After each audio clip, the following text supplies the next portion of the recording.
नमस्कार,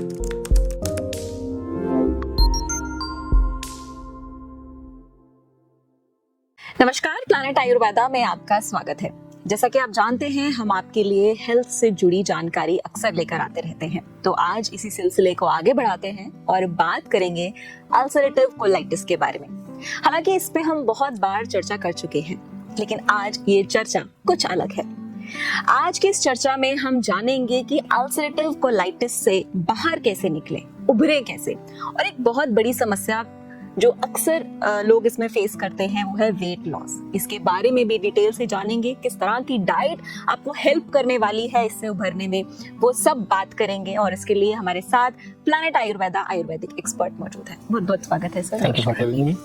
सर, जैसे कि हम बात करें अल्सरेटिव कोलाइटिस के बारे में, तो इससे पहले कि हम इसके पोस्ट रिकवरी डाइट पे आए या वेट लॉस के बारे में बात करें, मैं चाहूंगी आप आसान शब्दों में हमारे ऑडियंस को बताइए कि अल्सरेटिव कोलाइटिस क्या होता है और मेन क्या सिम्टम्स हैं जिससे इसकी पहचान की जा सकती है। ठीक है। सो अल्सरेटिव कोलाइटिस एक बड़े आंत की बीमारी है जिसके लार्ज इंटेस्टाइन में इन्फ्लेमेशन हो जाता है, और इसको हम ब्रॉडली कैटेगराइज करते हैं इन्फ्लेमेटरी बाउल डिसीज में। So it is a part of inflammatory bowel disease, जहाँ पे हमारे आंत का लार्ज इंटेस्टाइन का कोई भी पार्ट, जैसे रेक्टम हो गया, सिग्मॉइड हो गया, ट्रांसवर्स कॉलन है, कोई भी पार्ट है, पूरा आंत इन्फ्लेम हो जाके वहाँ पे अल्सर्स और म्यूकोजल मेम्ब्रेन्स का जो कंटिन्यूटी होती है उसमें ब्रीच हो जाती है, और उसकी वजह से अल्सर्स बनते हैं। और उसके जो मेन सिम्टम्स अगर मैं ब्रीफली आपको बताऊं, तो एक होता है ब्लडी डायरिया। पेशेंट्स बार बार वॉशरूम जा रहे होते हैं, उसके साथ साथ उनको ब्लीडिंग दिखती है स्टूल्स के साथ। और दूसरा चीज एक और जो प्रोमिनेंटली पेशेंट्स ऑब्जर्व करते हैं वो होती है म्यूकस का प्रेजेंस, एक चिपचिपा पदार्थ सा उनके स्टूल के साथ निकल रहा होता है।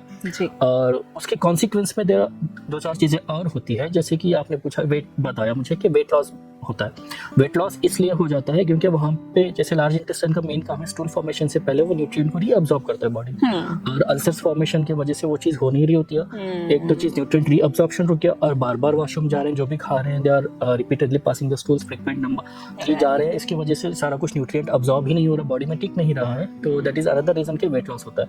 उसके कॉन्सिक्वेंस में एक और चीज होती है एनीमिया, जहाँ पे पेशेंट को ब्लड लॉस की वजह से हीमोग्लोबिन भी कम हो जाता है। सो जो मेन सिम्टम्स है हम जिससे पेशेंट डिफरेंशिएट कर पाए वो होता है कि ब्लडी डायरिया साथ में होता है, और उसके साथ म्यूकस का प्रेजेंस होता है, साथ में वेट लॉस, और तो कई चीज़ों में हो जाता है। बट यहाँ पे हम डिफरेंशिएट हम इसको कर पाते हैं कि इनको हिस्ट्री अगर हम देखें, फैमिली हिस्ट्री वगैरह ये सब कुछ देखेंगे तो इजीली हम डिफरेंशिएट कर पाते हैं कि अल्सरेटिव कोलाइटिस। आपने जैसे बताया कि बार बार पेशेंट को वॉशरूम जाना पड़ता है स्टूल पास करने के लिए, तो इसकी फ्रीक्वेंसी मिनिमम और मैक्सिमम कितनी हो सकती है? In my experience what I have seen कि पेशेंट्स को हमने ये भी सुना कि दिन में 2 से 3 बार भी जाते हैं। आई हैव सीन पेशेंट्स जो रेंज करते हैं, हमें कहते हैं कि दिन में 15 से 20 बार भी जाते हैं। और कई पेशेंटों को ऐसे होता है कि दिन में 25 से 30 बार भी वो वॉशरूम जा रहे होते हैं। Most of the times they are not just passing the stools, are just passing gas या म्यूकस, और कई बार हर बार स्टूल पास कर रहे होते हैं। एंड कई बार हमें बार जब पेशेंट भी जाता है, we should not be concluding it के बार स्टूल पास कर रहे हैं। We have to be very precise कि हर बार स्टूल पास कर रहे हैं, नहीं कर रहे हैं। Sometimes they are just passing gas and mucus and they tell के हम बार वॉशरूम जा रहे होते हैं। सो थोड़ा सा डिफरेंशिएट भी करना पड़ता है, क्योंकि अगर फ्रीक्वेंसी ऑफ टूल्स है उसके हिसाब से हमें मैनेज करना पड़ता है, नॉट की frequency of number of visits to the loo. Okay. कुछ पेशेंट्स में हम ये ऑब्जर्व करते हैं कि पेशेंट्स बोलते हैं हमें अल्सरेटिव कोलाइटिस है बट कॉन्स्टिपेशन है साथ में, तो क्या वो रियली अल्सरेटिव कोलाइटिस ही है और क्या वो एक्चुअली कॉन्स्टिपेशन है और समथिंग एल्स? ओके, सो कॉन्स्टिपेशन और ulcerative colitis side by side हो सकते हैं। और कॉन्स्टिपेशन का अगर मैं डिफाइन करूं, कॉन्स्टिपेशन एक ऐसी चीज है जहां पे आप स्टूल पास नहीं कर रहे हो फॉर डे और 2, आप बिल्कुल स्टूल पास नहीं कर रहे हो, दैट इज कॉन्स्टिपेशन। या उसका अगर डिफिनेशन हम देखें जो हमें पढ़ाया जाता है, उसका डिफिनेशन ऐसा होता है कि passing the stools fever then 2 और 3 स्टूल्स पर वीक, वो कॉन्स्टिपेशन होता है। बट यहाँ पे पेशेंट कॉन्स्टिपेशन या ये जो कब्ज जो कहते हैं लोग, इसको बहुत कॉमनली उसको यूज करते हैं और उसको गलत समझ लेते हैं। कॉन्स्टिपेशन होता है उनको पेट ठीक से साफ नहीं हो रहा होता है, सो इट्स इनकम्प्लीट इवैक्यूएशन और इनकम्प्लीट एम्प्टिंग ऑफ द बॉवेल्स, इसको वो कॉन्स्टिपेशन कहते हैं। और कॉन्स्टिपेशन एक बहुत अलग चीज है, इनकम्प्लीट इवैक्यूएशन इटसेल्फ एक अलग चीज है। सो इट्स मिसअंडरस्टूड होता है दोनों की जगह से। So we have to be very clear also कि उनको पेट नहीं साफ हो रहा है, कॉन्स्टिपेशन हो रहा है। तो it's just that there are 1% और 2% पॉपुलेशन है जिसमें कॉन्स्टिपेशन ही होती है, जहाँ पे वो 1-2 दिन स्टूल नहीं पास करे, there is gap between passing the stools, like 1-1 दिन का गैप 2-2 दिन का हो रहा है। सो उनमें भी देयर इज अ चांस कि अल्सरेटिव कोलाइटिस हो जाए। ये क्लासिकल सिम्टम से हट के there are always exceptions in medical side. So उनको भी कॉन्स्टिपेशन के भी चांसेस है, बट कॉन्स्टिपेशन और incomplete emptying of the bowels के बीच में जो मिसअंडरस्टैंडिंग है, that people needs to be precise, और हमें भी उसको असेस करते time we have to ask patients. Okay. हम देखते हैं कि बहुत बहुत सारे पेशेंट्स जो हैं अल्सरेटिव कोलाइटिस के आते हैं यहाँ पे और कंप्लीटली रिकवर होके जाते हैं।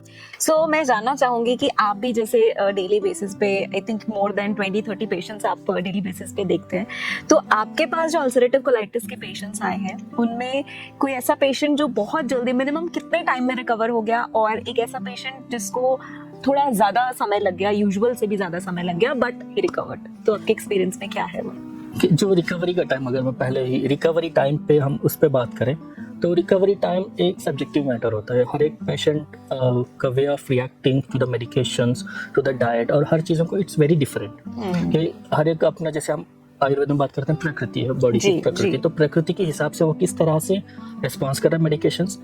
एक हो गया शारीरिक प्रकृति जो हम वात पित्त कफ कहते हैं, उसके हिसाब से हो जाता है। दूसरी आती है मानसिक प्रकृति जहाँ पे सत्व रज और तमस आता है। अगर कोई पेशेंट रज और तम गुण में ज्यादा है उसको रिकवरी करने में टाइम लगेगा। अगर कोई पेशेंट सत्व गुण से पूरित है, उसमें अधिकता उसकी सत्व गुण की है, तो वो बहुत जल्दी रिकवर करेगा।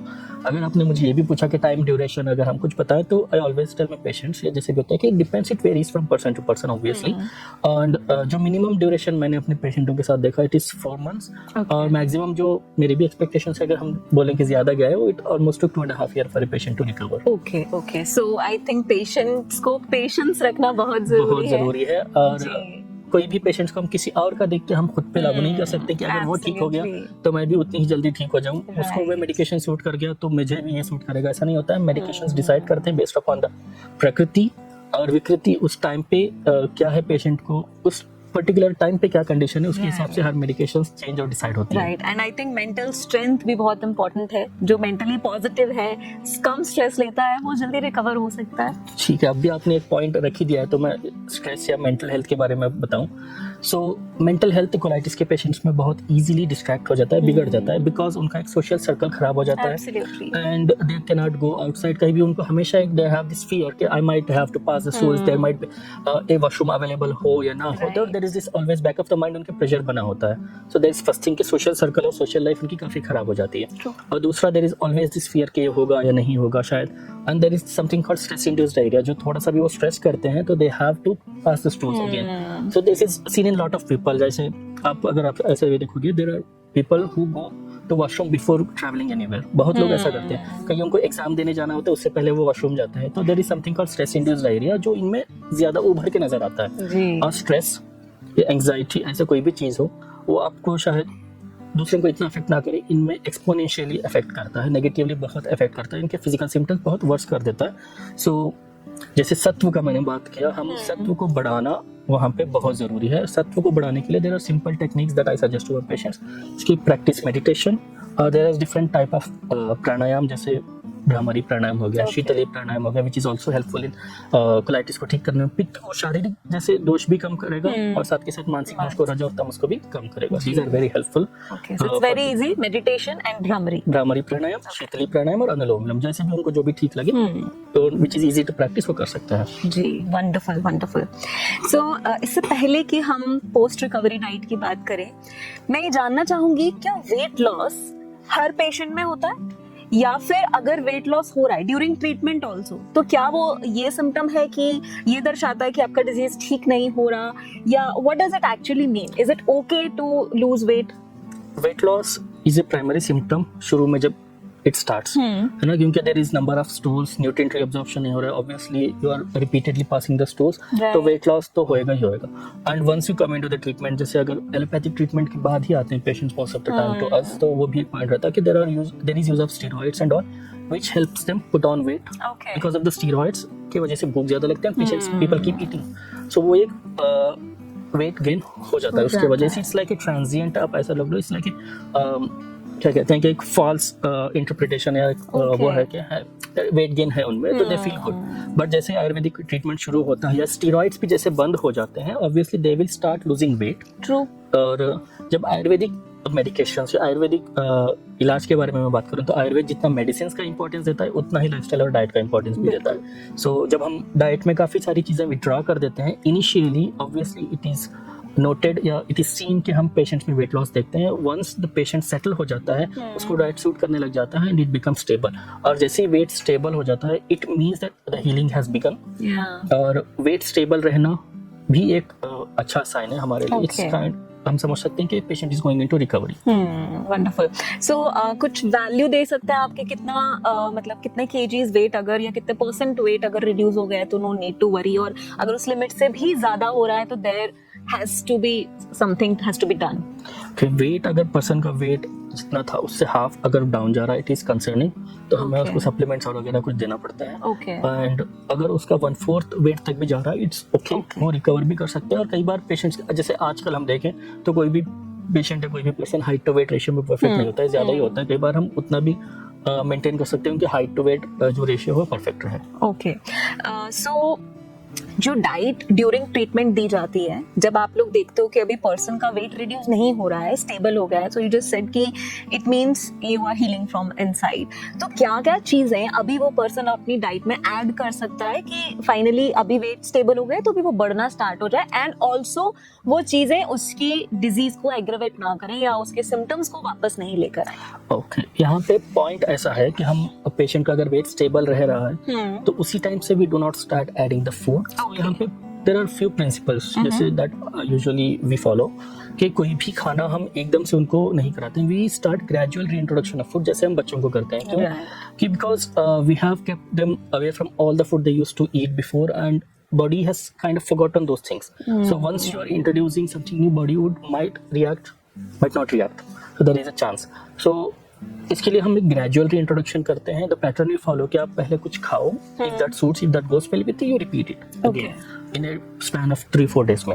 And if you are reintroducing something, there are 3-4 items हम रीइंट्रोड्यूस कर रहे हैं खाने में, तो व्हाट वी सजेस्ट इज कि आप पहले एक चीज खाओ, give a gap of 3-4 days, observe yourself, and you again reintroduce the same thing. Okay. And दूसरा चीज आप रिपीट करो the same thing with that we do.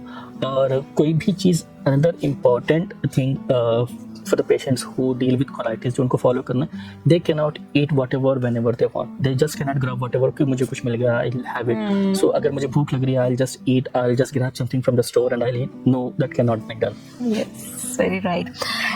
So अगर डाइट की बात करें तो फर्स्ट ऑफ ऑल तो अगर पेशेंट का वेट स्टेबल है तो इट्स अ गुड थिंग, आपको टेंशन लेने की जरूरत नहीं है।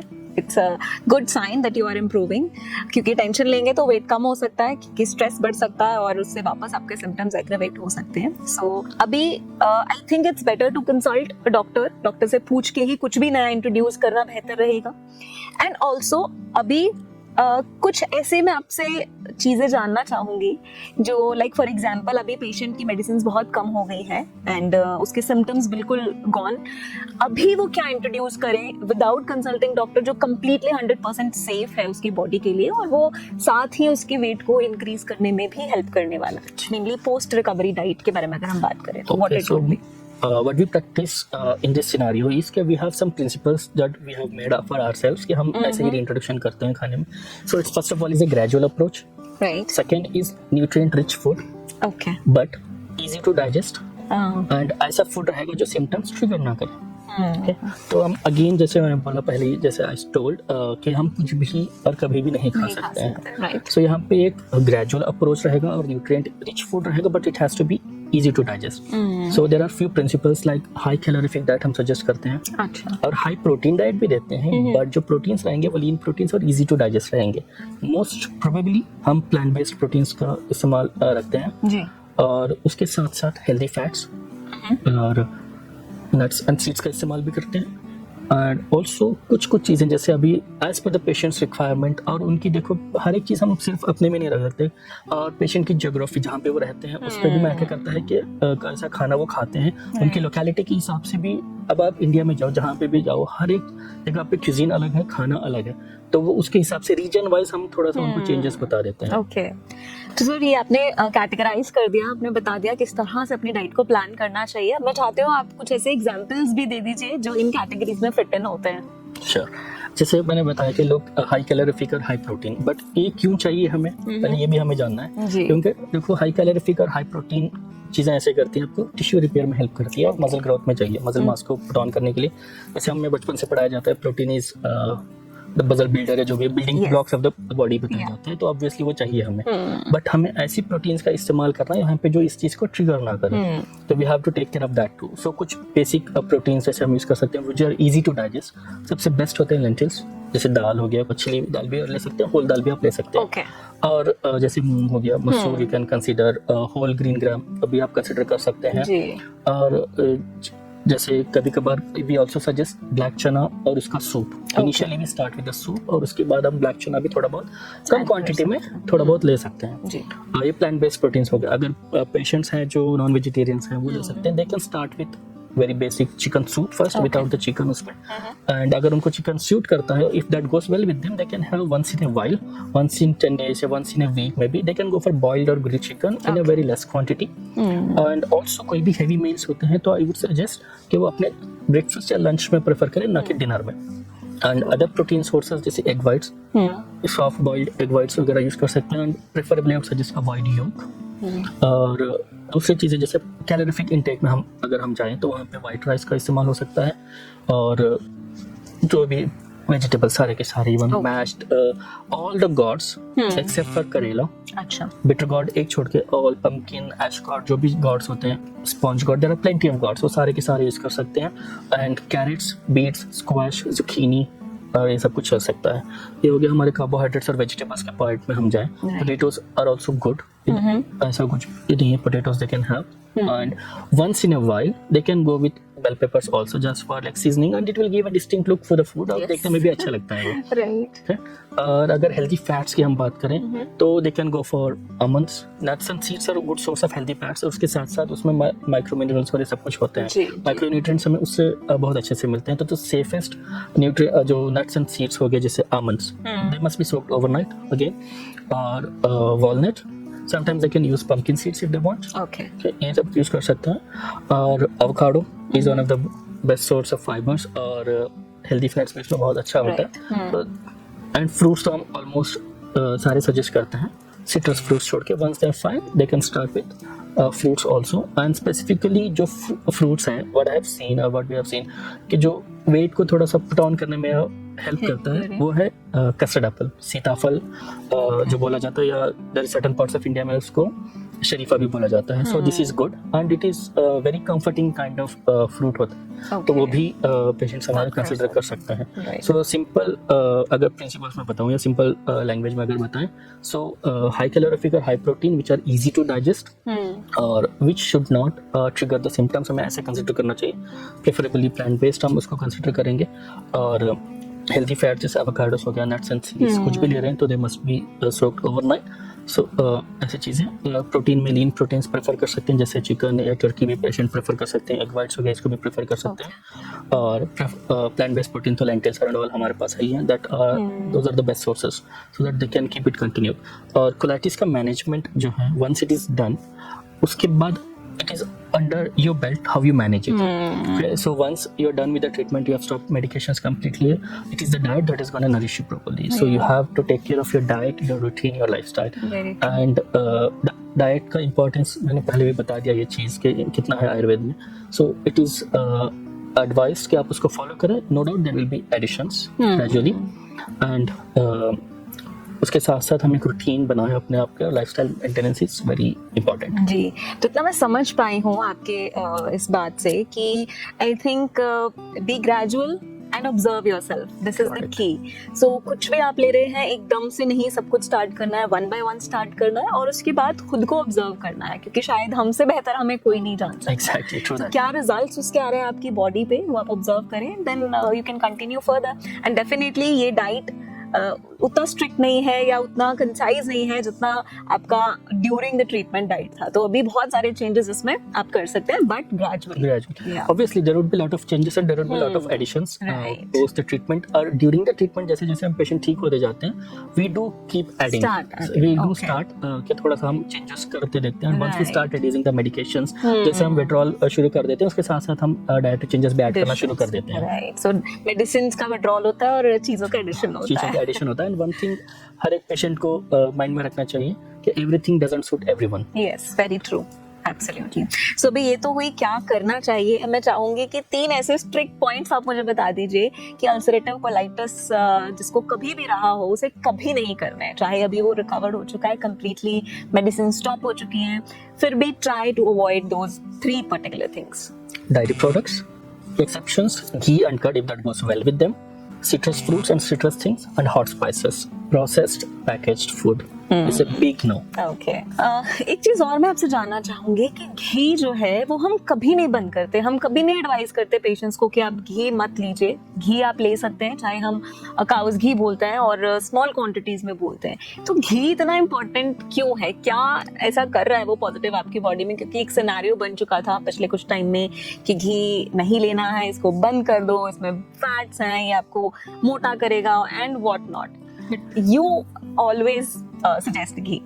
घी मेरे हिसाब से ऐसा है, it is one of the best fat people could have and it is easy to digest, it is healthy. कोई भी कोलेस्ट्रॉल वगैरह कुछ भी डाइजेस्ट नहीं करेगा, थोड़ा बहुत ऊपर नीचे आ सकता है बट इट्स नॉट कंसर्निंग। और कोलाइटिस के पेशेंट्स में घी एडवाइस करने का मकसद ये होता है कि घी को पित्त को शमन करने के लिए सबसे बेस्ट डाइटरी फूड आइटम बताया गया है आयुर्वेद में। Okay. अगर हम कोई भी मेडिकेशंस देखते हैं जो आयुर्वेद में होती है जिसमें पित्त को शमन करना होता है तो उसमें घी इस्तेमाल होता है। So ghee has another property जहाँ पे वो दूसरी चीज़ों की प्रॉपर्टी को, जो भी हम हर्ब्स दे रहे हैं, जो भी मेडिकेशंस दे रहे हैं, उसकी प्रॉपर्टी को एनहांस करता है। So it has a catalystic action. So वो भी चीज़ है। और घी व्हाट आई हैव सीन कि बहुत सारे लोगों में सूट कर जाता है। सो घी 1 to 2 spoon in a day is no harm. अगर आपको सूट नहीं कर रहा, obviously we have better options और there are other options these days in the market। अगर हम देखें मिल्क, जैसे हमने अवॉइड कराते हैं डायरी, तो सिंपल आजकल लोग ये कर सकते हैं, there is they can make plant based almond milk if that goes well with them. Soya milk भी प्रेफर कर सकते हैं just to have that thing कि हमें मिल्क चाहिए। There are lot of misconceptions बताओ या पहले से हमें बताया जाता है कि milk is the only source of calcium और ये सब कुछ है। तो उसके लिए हम आमंड मिल्क हो गया यूज कर सकते हैं, सोया मिल्क हो गया, so that can be used also. Okay, wonderful. So it goes well with them. Yes, so घी नहीं लेना is a big myth. Yes. So घी लीजिए but moderation is the key. So moderation में आप उसको ले सकते हैं, but definitely अगर आपको लग रहा है कि कुछ problem create कर रहा है तो consult your doctor. चलते चलते सर एक आखिरी सवाल, क्या कुछ ऐसे हर्ब है जो अल्सरेटिव कोलाइटिस के पेशेंट्स ठीक होने के बाद ले सकते हैं just to maintain good health? There are many herbs that जो सेफली हम पेशेंटों में देते हैं, जो पेशेंट यूज कर सकते हैं। एक शतावरी है जो मेल और फीमेल दोनों ही यूज कर सकते हैं। अगेन देयर इज गोक्षूर है, वो भी यूज कर सकते हैं, और muesli. So these 3 herbs can be used. सच कोई भी हार्म नहीं होगा, बट मॉडरेशन इज द की। अगेन है करके हम कुछ भी नहीं खा सकते हैं और बहुत ज्यादा भी नहीं ले सकते हैं। There are people who are in hurry कि हमें वेट गेन चाहिए हो जाए, इसके चलते वो ज्यादा भी नहीं खा सकते हैं। सो moderation is the key, so that has to be taken care along with the diet, lifestyle routine सब कुछ मेंटेन करते हुए, चाहे हर्ब्स शतावरी हो गया, मुसली हो गया, और गोक्षूर भी ये ले सकते हैं जी। any one of these okay, wonderful, thank you so much sir। बहुत सारे पेशेंट्स के डाउट्स आपने आज क्लियर किए होंगे, क्योंकि ये जो सवाल मैंने पूछे ये अक्सर लोग हमें कमेंट्स करके पूछते हैं, तो ये लोगों के सवाल थे जो मैंने आपसे पूछे and you answered so well. Thank you so much and I hope कि आपके सभी क्वेश्चन, सभी queries related to post recovery diet and related to ulcerative colitis वो क्लियर हो गई होगी। फिर भी अगर आपको लगता है आप कुछ पूछना चाहते हैं, कुछ जानना चाहते हैं, तो आप कमेंट में टाइप कर सकते हैं या दिए गए नंबर पे कॉल करके भी डॉक्टर से बात कर सकते हैं। सो आज के लिए इतना ही, दीजिए इजाजत, फिर मिलेंगे कुछ नई जानकारी के साथ। तब तक के लिए अपना ख्याल रखिए, स्वस्थ रहिए, नमस्कार। लिवर, किडनी, लंग्स, स्किन, दिल, पेट, घुटने, सिर, पैर या बॉडी के किसी भी पार्ट से जुड़ी हो कोई भी समस्या, अभी कॉल या व्हाट्सएप करें और घर बैठे समाधान पाएं 6209123456 पर। हाँ जी, अब सब बीमारियों का इलाज है बहुत आसान। आपकी सेहत से जुड़ी हर समस्या का समाधान मिल रहा है घर बैठे।